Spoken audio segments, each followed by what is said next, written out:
Understanding how your home insurance policy works, especially at the time of a claim, can be a daunting task. So today I'm going to let you know how it works when you have water damage that's caused from a pipe break.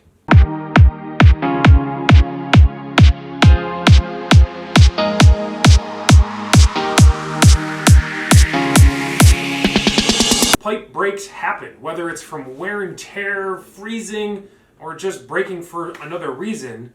Water damage due to a pipe break happens to homeowners all across the country, especially here in upstate New York. This can cause significant damage to your property depending on how long the leak happens before you catch it. Most standard homeowners policies will cover the damage the water causes to your house, whether it is the sheetrock, your ceiling, your flooring, or even your contents. But the one thing that it will not cover is the repair to fix the broken pipe.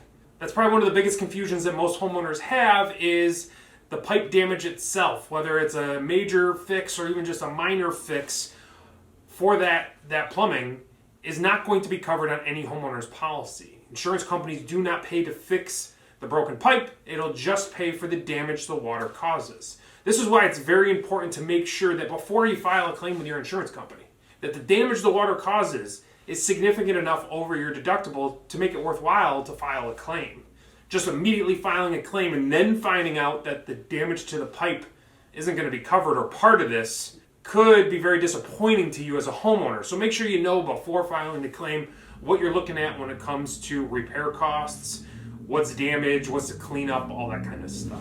Hopefully you found this video to be helpful or maybe answered or explained something that you didn't know prior. If you have any questions or anything that I can help you with, please let me know. I'd be glad to help you.